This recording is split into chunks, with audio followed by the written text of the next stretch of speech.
বাঙালিদের কাছে এক চিলতে ছুটি মানেই দীঘা। আর এখন দীঘার অপূর্ব সমুদ্র সৈকতের সঙ্গে যোগ হলো আমাদের বাঙালিদের নবনির্মিত জগন্নাথ ধাম।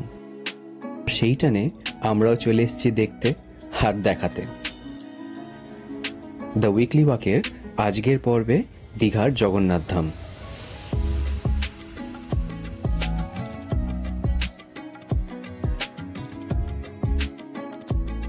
আমরা দীঘা যাচ্ছি ট্রেনে। হাওড়া থেকে ছিল আমাদের ট্রেন তাম্রলিপ্ত এক্সপ্রেস, যেটা অলরেডি ভোর 5টা থেকে ডিলেড হয়ে 11টায় চলে গেছে। সকালবেলা ব্রেকফাস্ট না করেই বেরিয়েছি, আর হাওড়া স্টেশনেই কিনে কিছু খেয়ে নিল। দীঘা যাওয়ার ভিড় বাঙালিদের 12 মাসই।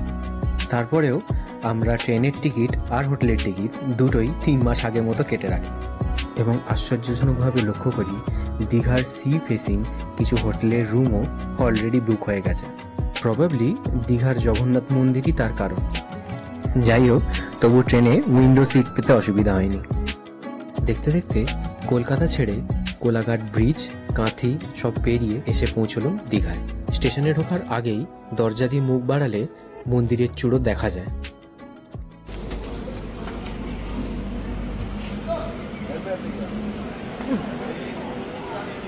এখন 3টে বাজে, 3:15। দীঘা স্টেশনে আমরা এসে পৌঁছেছি। স্টেশন চারদিকে বেশ রিপেয়ারিং বা কি বল ইনগরেশনের কাজ চলছে, রং চং করা হচ্ছে। হ্যাঁ, জগন্নাথ মন্দিরও অ্যাড হয়ে গেল। হ্যাঁ,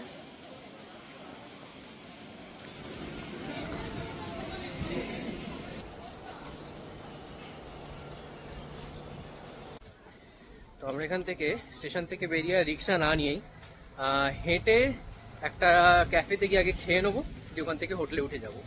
ক্যাফেটার নাম হচ্ছে, দেখলাম কি যেন গুগলে দেখলাম, ময়ূরী ক্যাফেটেরিয়া। তো সেটাও দেখলাম হোটেলের পাশেই আমাদের, তো ওখানেই খেয়ে নেবো। এই রাস্তার সামনেই বিচ, ওই আর কি। আর সবসময় রিক্সা নাই দিল। যাই হোক, ট্রেন থেকে নামার পর ভীষণ খিদে পেয়ে গেছিল। লেট হওয়ার দরুন অলমোস্ট তখন সময় বিকেলের দিকে গড়িয়ে গেছে। নেবেই মন্দির দেখার প্ল্যানটা অগত্যা বাদ দিতেই হলো। রাস্তার ধারের ধাবাতে না গিয়েই একটা ছোটখাটো রেস্টুরেন্টেই খাওয়ার প্ল্যান করলাম। তাই আর দেরি না করে ঝটপট আমাদের এক্সোটিক লাঞ্চ সেরে আমরা ঢুকে পড়লাম নিজেদের হোটেলে। দুপুরবেলা আসার পর একটু রেস্ট নিয়ে আমরা বিকেলবেলা এখন একটু বেরিয়েছি সমুদ্র দেখতে। মন্দিরটা কালকের জন্যই তোলা থাক, ভেবেছিলাম আজকে সকালে হয়ে যাবে, কিন্তু হলো না। ইন্ডিয়ান রেলওয়ে আমাদের ঝুলিয়ে দিয়েছে। 5 ঘন্টা ঝুলিয়ে দিয়েছে। মেন হোটেল রোড থেকে দীঘা বিচে যাওয়ার আগে একটা পার্ক আছে, সেটা পেরিয়ে যেতে হয়।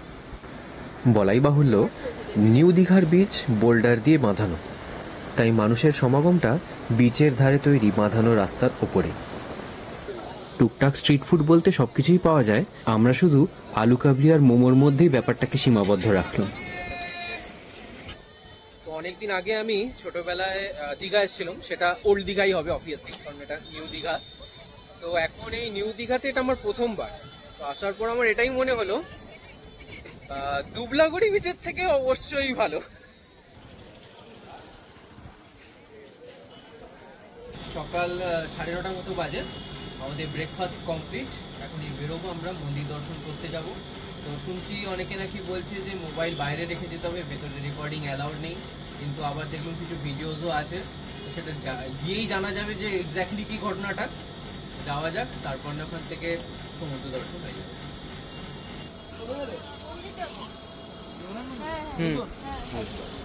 80 টাকা?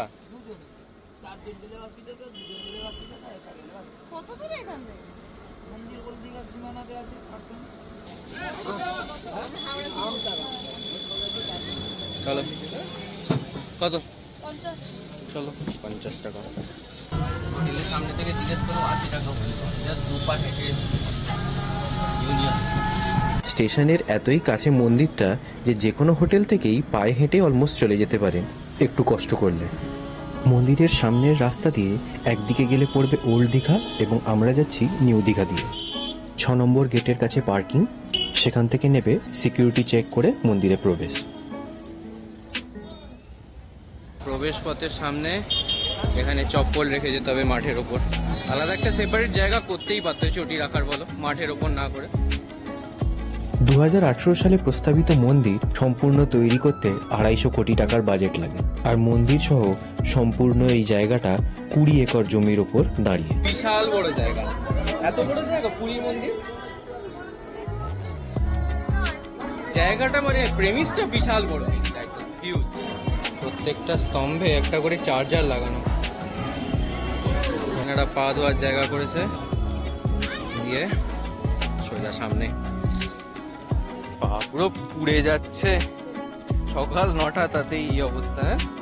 রাজস্থানের সম্পরা ঘরানার গোলাপি বেলে পাথরে তৈরি জগন্নাথ মন্দির, যেটা নির্মাণে রাজস্থানের 800-রও বেশি কারিগর লাগে। প্রধান প্রবেশদ্বারের সামনেই সুউচ্চ 34 ফুট লম্বা এই 18মুখী অরুণ স্তম্ভ নির্মিত। সিংহদ্বার দিয়ে প্রবেশ করলে দুটো তোরণদ্বার পেরিয়ে জগন্নাথ দেবের মূল মন্দির।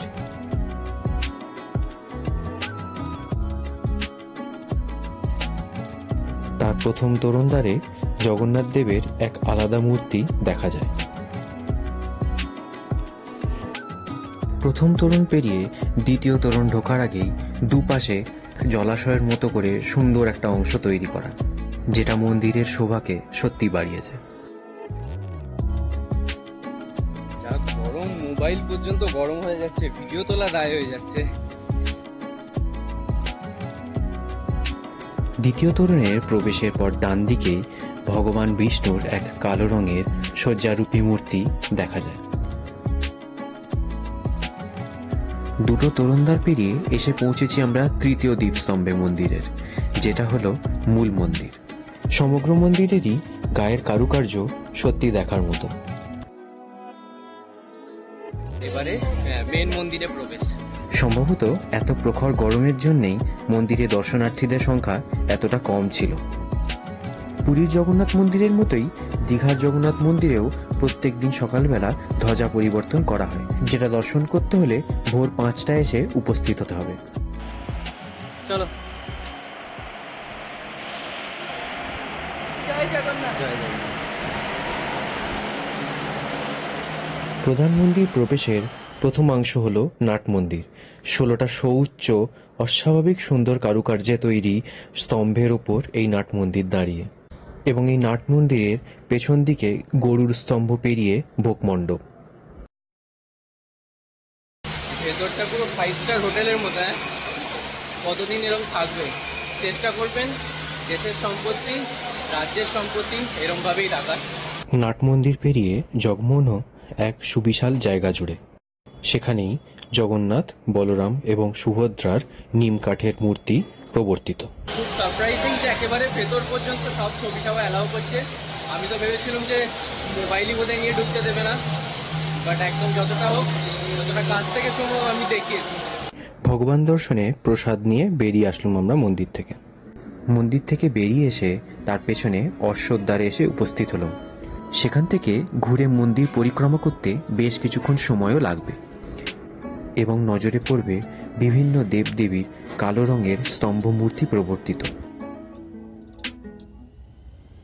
বিভৎস গরম, তো তার মাঝখানেও যতটা চেষ্টা করেছি চারদিকে ঘুরে পুরোটা দেখে ব্লগ বন্দি করার।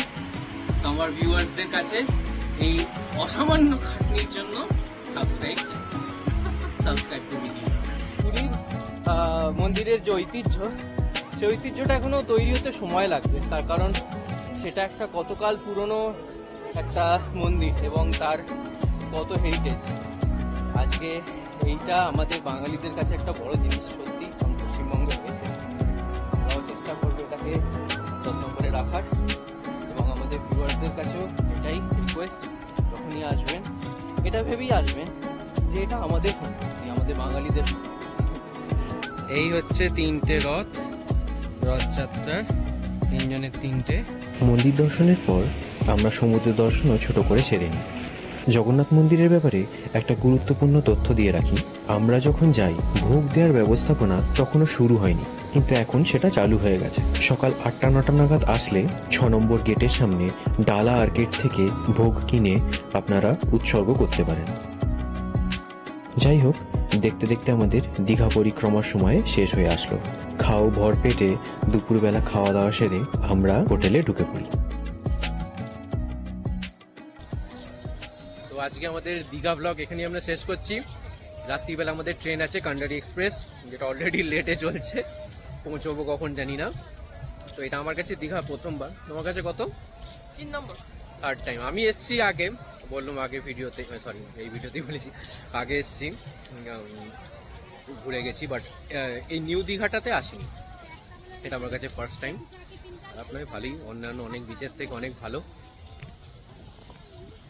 শুধু একটু মানুষের জনসংখ্যাটা বেশি, এই যা জনসমাগমটা বেশি, আদারওয়াইজ ঠিক আছে। পরিষ্কার, এমনি লোকজন পরিষ্কার, কম্পারেটিভলি পরিষ্কার রাখার চেষ্টা করেছে। আর আমরা মন্দির দর্শন করেছি অবভিয়াসলি, যেটা হচ্ছে হিট ব্যাপার এখানকার এখন, আমাদের খোদকা জগন্নাথ টেম্পল। আর সেই জন্য আমাদের এবারে উদ্দেশ্য ছিল মোস্টলি একটু দীঘাতেই থাকার, আশেপাশে আমরা সাইট সিইং খুব বেশি করতে যাইনি, রিল্যাক্স, দুদিনেরই মাত্র ছুটি, মেন ছিল মন্দিরটায় দর্শন করা। তো আজকে ভিডিওটা এখানেই শেষ করছি। আপনাদের দীঘা এক্সপিরিয়েন্স অবশ্যই জানাবেন, কেমন রিসেন্ট, পুরোনো, আর মন্দিরটা কেমন লাগলো, আর বন্ধুদের সঙ্গে শেয়ার করবেন, আর definitely subscribe to weekly. By.